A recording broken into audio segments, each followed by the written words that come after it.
Good morning class 11th students. इससे पहले वाले वीडियो में हम लोगों ने internal energy and heat and work के बारे में हम लोगों ने डिस्कशन किया था, स्पेशली प्रेशर वॉल्यूम वर्क। वो वीडियो आप लोगों ने देखा, उसमें काफ़ी डिटेल में हम लोगों ने पूरा एक छोटा सा डेरिवेशन भी डेवलप किया गया है, जिसके बेसिस पर न्यूमेरिकल्स सॉल्व होते हैं। अब हम थर्मोडायनेमिक्स की फर्स्ट लॉ की बात करेंगे। थर्मोडायनेमिक्स का फर्स्ट लॉ, स्पेशली इसको हम एनर्जी कंजर्वेशन का लॉ भी नाम देते हैं।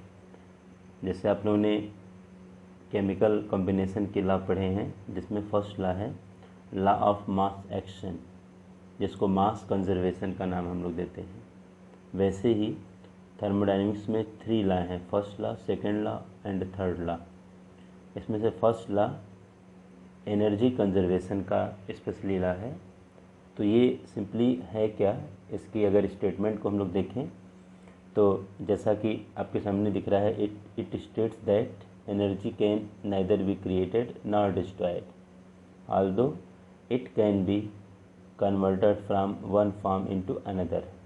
ये लाइन जो आपके सामने स्पेशली ये शो कर रही है कि एनर्जी को ना तो हम क्रिएट कर सकते हैं ना ही डिस्ट्रॉय कर सकते हैं।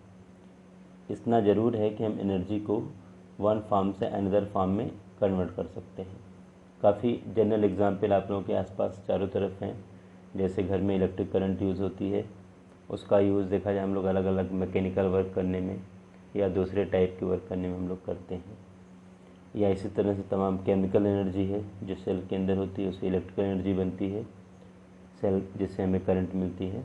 तो ये तो काफ़ी इससे रिलेटेड एग्जांपल हैं कि एनर्जी को कैसे हम एक फॉर्म को दूसरे फॉर्म में कन्वर्ट करते हैं। तो आगे देखा जाए, जो total energy of the universe, चूँकि यूनिवर्स सिस्टम और सराउंडिंग से मिलकर के बना है, तो चूँकि जब एनर्जी कंजर्व है तो पूरे सिस्टम की, जो पूरे यूनिवर्स की जो एनर्जी रहेगी वो एक हमेशा कांस्टेंट रहेगी। इसीलिए हम लोग ने इस स्टेटमेंट को ऐसे भी ले सकते हैं, the total energy of the universe remains constant, क्योंकि एनर्जी में कोई चेंज नहीं होना है। अब आगे देखा जाए, हम स्टेटमेंट को ऐसे भी कर सकते हैं, the energy of the system that is isolated from its surroundings, जिसको आप आइसोलेटेड सिस्टम का नाम देते हो। आपको पता है कि आइसोलेटेड सिस्टम में क्या होता है कि सिस्टम और सराउंडिंग्स के बीच में मास और एनर्जी का एक्सचेंज नहीं होता। तो ऐसे केस में जो एनर्जी रहेगी वो हमेशा कांस्टेंट रहेगी, क्योंकि एनर्जी लॉस हो ही नहीं रही है। तो वही दे रखा है, ये हमारा थर्मोडायनेमिक्स का फर्स्ट लॉ है। इसके बाद देखा जाए, हम थोड़ा मैथमेटिकल एक्सप्रेशन की तरफ बढ़ना चाहेंगे। जैसा कि आप लोगों को दिख रहा है, मैथमेटिकल एक्सप्रेशन कभी कभी हम लोग थर्मोडायनेमिक्स के फर्स्ट लॉ का मैथमेटिकल एक्सप्रेशन आप लोगों से पूछते हैं। ये बड़ा सिंपल स्पेशली है। जैसे इसमें 2 टाइप की एक्सप्रेशन बनेंगे, एक तो इसमें work done by the system और एक work done on the system. तो 2 एक्सप्रेशन नॉर्मली इसमें बनते हैं बड़े सिंपल से। If work is done on the system, आप सबको पता है कि वर्क डन अगर सिस्टम पर किया जाए तो उस केस में क्या है, then its internal energy increases. अब यहाँ पर देखा जाए, ये फाइनल इंटरनल एनर्जी है जो U2 हमने ले रखा है। U1 जो सिस्टम की इनिशियल इंटरनल एनर्जी पहले से थी, Q जो मैंने हीट सप्लाई किया है उसको सिस्टम को, और W वर्क डन है। आपको सबको पता है कि work done on the system अगर होता है तो W की वैल्यू हम पॉजिटिव लेते हैं, जैसा कि इसके पहले मैं डिस्कस कर चुका हूँ। अब U1 को इधर हम ले जाएं तो U2 माइनस U1 आ जाएगा, is equal to Q plus W। तो डेल्टा U हम इसको पूरे को ले सकते हैं, और Q plus W, delta U is equal to Q plus W, ये हमारा एक रिलेशन बन गया, मैथमेटिकल एक्सप्रेशन हो गया। अब इसमें देखा जाए क्या कॉन्सेप्ट बनेगा, डेल्टा U को हम चेंज इन इंटरनल एनर्जी नाम दे सकते हैं, क्योंकि डिफरेंस है। Heat added to the system Q जो हमने दिया है, और work done on the system W जो कि पॉजिटिव है। तो ये हमारा एक स्टेटमेंट स्पेशली बनेगा। ये स्टेटमेंट ज़्यादातर हम लोग अपने केमिस्ट्री में यूज़ करते हैं।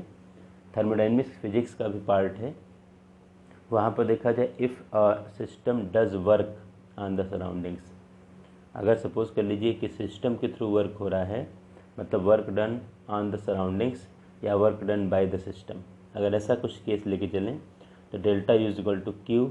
अब यहाँ पर वर्क डन की वैल्यू माइनस में आएगी, तो प्लस, और यहाँ पर W को हम लोगों ने यहाँ प्लस में लिया था, यहाँ हम माइनस में ले सकते हैं, माइनस में हम लोगों ने लिया। इस तरह देखा जाए Q माइनस डब्लू। तो हमारे पास क्या बन गया system, delta U is equal to Q minus W. फिर ये जो सिस्टम हमारे पास वही same case, change in internal energy is equal to heat added to the system minus work done by the system. ये कुछ बेसिक चीज़ें हैं जो कि अपने को पता होनी चाहिए थर्मोडायनेमिक्स के, ये लॉज हैं और ये उनका मैथमेटिकल एक्सप्रेशन है। ज़्यादातर इस एक्सप्रेशन को, ये delta is equal to Q minus W, ये हम लोग फिजिक्स में काफ़ी यूज़ करते हैं। तो कभी कभी बच्चों को ये कन्फ्यूज़न आता है कि केमिस्ट्री में Q प्लस डब्लू और फिजिक्स में Q माइनस डब्लू, ये डिफरेंस ऐसा क्यों। लेकिन कोई डिफरेंस नहीं है। इसमें हम लोगों ने work done on the system consider किया है, यहाँ work done by the system consider होता है, बस डिफरेंस इतना।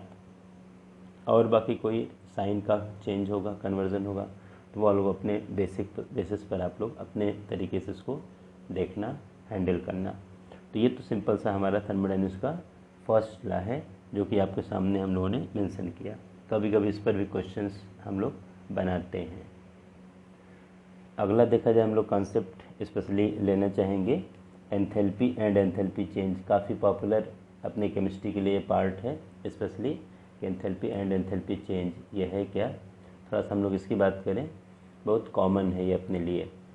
अब इसका सिंपल मतलब है क्या, देखा जाए ज़्यादातर जो केमिकल रिएक्शंस स्पेशली हम लोग कराते हैं या होते हैं, ज़्यादातर वॉल्यूम के अंदर हो सकता है चेंज हो जाए, लेकिन प्रेशर ऑलमोस्ट कांस्टेंट रहता है। क्योंकि हम लोग ज़्यादातर ओपन सिस्टम में कोई भी वर्क कराते हैं, कोई भी केमिकल रिएक्शंस कराते हैं, तो वहाँ पर जो प्रेशर स्पेशली रहेगा वो एटमॉस्फेयर का प्रेशर होगा।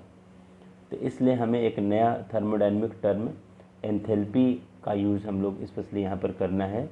एंथैल्पी का मतलब कुछ अलग नहीं है, चेंज इन एनर्जी, या कह सकते हो कि एनर्जी का हम लोग जो कैलकुलेशन करें एट अ कांस्टेंट प्रेशर।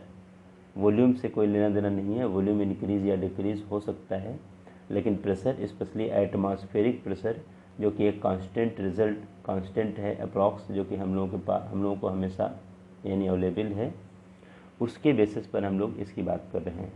तो देखा जाए एंथैल्पी एंड एंथैल्पी चेंज, ये भी हमारे लिए काफ़ी पॉपुलर वर्ड है, बार बार हम लोग एंथैल्पी वर्ड यूज़ करते रहते हैं। एक स्टेट फंक्शन है एंथैल्पी, जैसा कि पहले से ही पता है। When a chemical reaction take place in an open atmosphere, जब भी आप ओपन एटमॉस्फेयर में कोई केमिकल रिएक्शन करोगे या कराओगे, देयर में भी चेंज इन वॉल्यूम। सीधा सा कॉन्सेप्ट है कि अगर हम एनर्जी सप्लाई करेंगे तो वॉल्यूम में चेंजेस हो सकते हैं, but the pressure remains constant. Specially pressure कौन सा रहेगा, जो एटमॉस्फेयर का प्रेशर है, atmospheric pressure. To study the heat changes for reactions at constant pressure and at constant temperature, a new term called enthalpy has been introduced. हम लोगों को एक नया टर्म एंथैल्पी को हम लोगों ने यूज़ किया है। अब यहाँ पर देखा जाए, अभी हम लोगों ने क्या लिया था, delta U is equal to, देखा यहाँ पर क्यू सप्लाइड हीट या हीट एक्सचेंज, लेकिन पी लगा है कांस्टेंट प्रेशर पर, इसका ध्यान रखना है, ये कांस्टेंट प्रेशर पर है, minus P delta we eight constant temperature. जब हम अगर टेम्परेचर को कांस्टेंट करेंगे तो उस केस में प्रेशर तो हमारा कांस्टेंट है और डेल्टा वी में चेंजेस आ रहे हैं। ये हमारे पास एक रिलेशन है। अब इसी रिलेशन को हम लोग क्या करें, थोड़ा सा चेंज करें। कैसे, देखो यहाँ पर डेल्टा यू जो है इसको U2 minus U1 final minus initial कर लें, QP एज इट इज़ रहने दें, P में चूँकि प्रेशर कांस्टेंट हमने पहले से ले रखा है, और डेल्टा V को V2 माइनस V1 कंसिडर कर लें। अब इस केस में इसको रीअरेंज कर दिया जाए, यानी QP इज इक्वल टू, देखो U2 और PV2, अगर इसको ओपन कर दिया जाए तो PV2 ये हम लोग एक साथ ले लिया, और माइनस U1 प्लस PV1। अब यही जो हमारे सामने, ये जो आपके सामने आ रहा है, ये फाइनल इंटरनल एनर्जी सिस्टम की ये प्रेशर है जो कि कांस्टेंट है, ये फाइनल वॉल्यूम है, माइनस यहाँ पर इनिशियल इंटरनल एनर्जी है, ये प्रेशर है जो कि पहले से हमने कांस्टेंट ले रखा है, और ये इनिशियल वॉल्यूम है, ये जो हम लोगों ने रिलेशन बना रखा है, इसी को हम एंथैल्पी का नाम देंगे। अब यही जो हीट एक्सचेंज हुआ है कांस्टेंट प्रेशर पर, इसी को हम एंथैल्पी नाम देते हैं, और H टर्म कैपिटल H से इसको डिनोट करते हैं। तो QP को हम कैपिटल H से डिनोट कर सकते हैं, यहाँ पर जो आपके सामने देखा जाए ये सिचुएशन आ रही है, specially H is equal to U plus P V. एक हमारे पास सिंपल सा रिलेशन बन गया। H यहाँ पर एंथैल्पी है, U इंटरनल एनर्जी है, और P और V यानी प्रेशर और वॉल्यूम है। तो इसी बेसिस पर हम एंथैल्पी की डेफिनेशन बना सकते हैं, बनाएंगे। एंथैल्पी हमारे लिए देखा जाए स्पेशली क्या डेफिनेशन इसकी बन करके आएगी। हम लोग specially enthalpy of a system में be defined as the sum of the internal energy जो हमने लिया है and the product of its pressure and volume. Sum of the internal energy and product of its pressure and volume. तो ये हमारे सामने enthalpy की एक डेफिनेशन बन जाएगी। तो अगर कभी आपसे एंथैल्पी की डेफिनेशन पूछी जाए तो आप ये डेफिनेशन आप ले सकते हो। एंथैल्पी ऑफ अ सिस्टम में be defined as the sum of the internal energy and the product of its pressure and volume. ये आपको ध्यान रखने की ज़रूरत है। अब आगे देखा जाए, डेल्टा एच अगर नेगेटिव है तो मतलब हमारा प्रोसेस एक्सोथर्मिक है, मीन्स हीट इवॉल्व हो रही है रिएक्शन के टाइम में, रिएक्शन होने से यानी एनर्जी कह सकते हैं लिबरेट हो रही है, एक्सोथर्मिक, जैसा कि आपको पहले से ही पता है। और डेल्टा एच की वैल्यू पॉजिटिव हम लोग लेते हैं जब रिएक्शन हमारा एंडोथर्मिक होता है, मतलब हीट एब्जॉर्ब होती है किससे, सराउंडिंग से होगी किसी भी केमिकल रिएक्शन में। तो हमारे पास एक सिंपल सा कॉन्सेप्ट है, जैसा कि आपको पहले से ही पता है कि डेल्टा एच जो है फाइनल माइनस इनिशियल से हम लोग निकालते हैं। अगर हमारे सिस्टम की फाइनल एनर्जी लोअर होगी और इनिशियल हाई होगी तो उस केस में हम ये यानी माइनस और प्लस साइन का कॉन्सेप्ट बना सकते हैं। एट कांस्टेंट वॉल्यूम, अगर हमारा वॉल्यूम कांस्टेंट है देखा जाए इस केस में, तो delta V is equal to 0। तो हमने जो रिलेशन बना रखा था इस वाले केस में, तो उस केस में डेल्टा वी की वैल्यू देखा जाए अगर 0 आ जाएगी तो डेल्टा एच, जब ये वैल्यू 0 हो जाएगी तो डेल्टा एच यानी देखा जाए क्यू पी डेल्टा एच है और डेल्टा यू है, तो delta H is equal to delta U, और ये देखा जाए क्यू वी यानी heat exchange at constant volume को क्योंकि आपने डेल्टा वी को 0 मान लिया है। तो ये रिलेशन स्पेशली हमारा बन जाएगा। ये कांस्टेंट वॉल्यूम पर हमारा एंथैल्पी चेंज और इंटरनल एनर्जी चेंज ये दोनों वैल्यू सेम आएंगी, ये ध्यान रखना है। और इसी पर देखा जाए हम अपने रिलेशन को थोड़ा और स्ट्रॉन्ग करेंगे simply ideal gas equation use करके। देखा जाए इनिशियली कोई सिस्टम है तो P V is equal to N R T लगाने के लिए हम लोगों ने, प्रेशर तो हमारा कांस्टेंट है, वॉल्यूम को इनिशियल वॉल्यूम को हमने वी ए मान लिया, इनिशियल नंबर ऑफ गैसेस मोल को एन ए मान लिया, आर टी पहले से फिक्स है। अगर हम इसमें चेंजेस करें फाइनल देखा जाए, प्रेशर तो हमने चेंज किया नहीं क्योंकि एंथैल्पी कैलकुलेशन की बात हम लोग कर रहे हैं। ये फाइनल वॉल्यूम है is equal to N B, ये final number of mole gaseous product के हैं, और आर टी। अब इसमें इनको माइनस कर दिया जाए, इसमें से इसको माइनस कर दें, P V B minus P V A is equal to N B R T minus N A R T. अब यहाँ पर देखो पी कॉमन हो जाएगा, V B minus V A, और यहाँ पर देखा जाए ये N B minus N A हम लोग क्या करेंगे एक साथ ले लेंगे, आर टी कॉमन हो जाएगा। तो आपके सामने ही दिख रहा है कि पी डेल्टा वी हम इसको लिख सकते हैं, और इसको डेल्टा एन, और ये जी, जी फॉर गैस, ध्यान देना ये गैसियस केस है, और आर टी। तब हमारे सामने देखो कंडीशन क्या बन गई, delta H is equal to delta U plus delta N G R T. अभी तक हमारे सामने देखा जाए एक रिलेशन ये था कि इस वाले केस में जो delta H equal to U plus P V, अगर हम वॉल्यूम को एक्सचेंज करें delta H is equal to delta U plus P delta V, ये रिलेशन बनेगा। और उसी रिलेशन को देखा जाए हम लोग ये delta H equal delta U plus P delta we, इस रिलेशन को हम देखो यहाँ पर ऐसे चेंज कर सकते हैं, delta H is equal to delta U plus delta N G R T, हमारा ये रिलेशन स्पेशली बनेगा। तो इसकी भी हमें ज़रूरत पड़ सकती है, हम इस रिलेशन को भी ले सकते हैं एज अ कैलकुलेशन, और इस रिलेशन को भी हम लोग न्यूमेरिकल करने के लिए यूज़ करेंगे। ध्यान देना ये जो डेल्टा एन जी है इन नंबर ऑफ गैसियस मालिक्यूल के रिस्पेक्ट में है कि प्रोडक्ट में कितने गैसियस मालिक्यूल हैं माइनस रिएक्टेंट में कितने गैसियस मालिक्यूल्स हैं, जैसा कि आप लोगों ने यहाँ पर बना रखा है। तो ये ध्यान रखने की ज़रूरत है।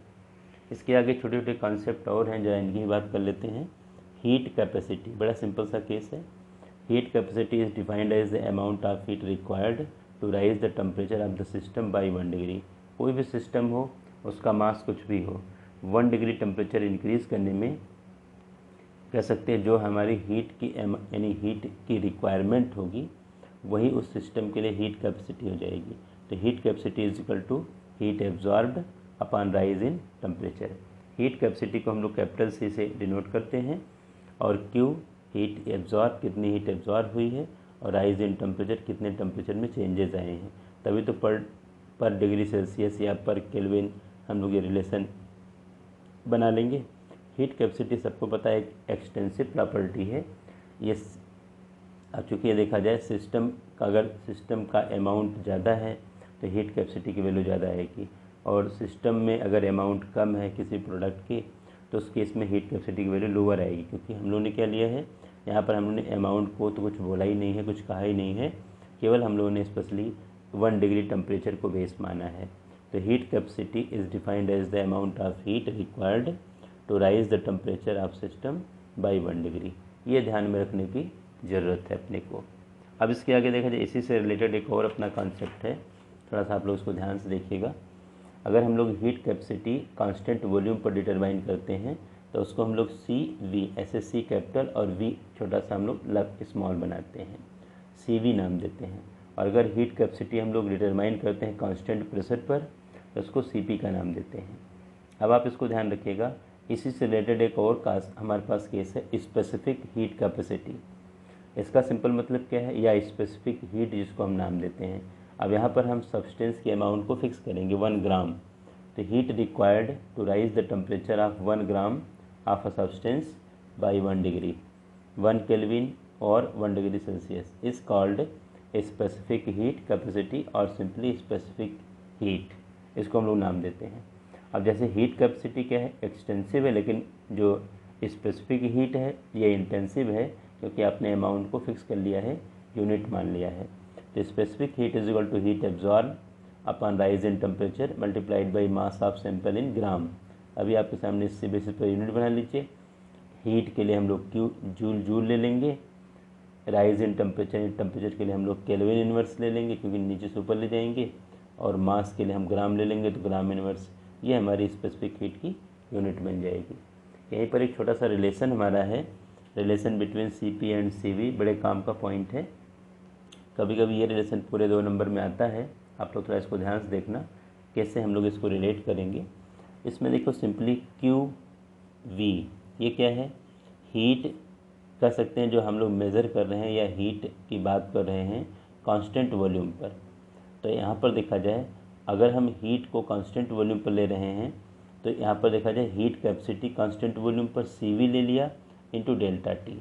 और अगर कांस्टेंट वॉल्यूम पर हीट का कैलकुलेशन किया जाता है तो ये इंटरनल एनर्जी होती है डेल्टा यू, क्योंकि वर्क डन की वैल्यू 0 आती है ऐसे केस में, क्योंकि सिस्टम में एक्सपांसन या कॉन्ट्रैक्शन कुछ होता ही नहीं।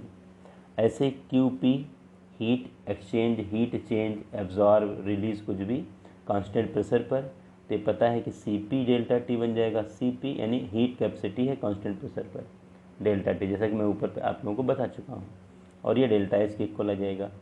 फॉर 1 मोल आइडियल गैस, अगर 1 मोल आइडियल गैस की अगर हम लोग बात करें तब इसी केस में देखो delta H is equal to delta U plus P delta V, जैसा कि आपको पहले से ही पता है, ये रिलेशन हमें पहले से पता है।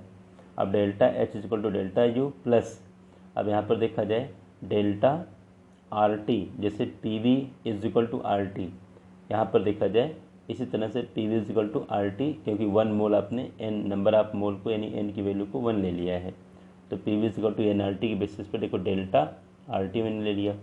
अब आपको पता है कि delta H equal to delta U, R constant है, इसमें तो कुछ रिलेशन चेंज होना नहीं है, इसलिए आर को ऐसे कैसे रहने दो, टेम्परेचर में चेंज होना था, डेल्टा टी मैंने ले लिया। अब यहाँ पर देखो डेल्टा एच वाले प्लेस पर ये वैल्यू हम रख दें C P delta T, delta U वाले प्लेस पर सी वी डेल्टा टी, और आर डेल्टा टी ये पहले से है, टी आपको दिख रहा है कैंसिल हो जाएंगे, तो C P is equal to C V plus R. और इसी में देखा जाए अगर हम इस सी वी को इधर ले आएँ तो C P minus C V is equal to R, 1 mole ideal gas के लिए ये सिंपल सा हमारा एक रिलेशन है। इसको हम मेयर्स फार्मूला का नाम देते हैं, और ये स्पेशली फिजिक्स में भी इसका एक डेरिवेशन आप लोगों को मिलेगा, और केमिस्ट्री में भी छोटा सा एक अपने पास डाटा अवेलेबल है इसका। अब इसके आगे देखा जाए हमारा जो अगला डिस्कशन होगा अगले वीडियोज़ में होगा। आज का वीडियो इतना ही मैं आप लोगों के सामने रखूँगा, इतने तक भी आप अगर कंप्लीट करिए तो अपना काम बहुत अच्छी तरह से हो रहा है। थर्मोडायनेमिक्स टॉपिक मैं कंप्लीट कर लूँगा, लेकिन आपके क्वार्टरली एग्ज़ाम में 3 चैप्टर ही आने हैं, जैसा कि आपके ग्रुप पे वो शेयर हो चुका है। Thank you.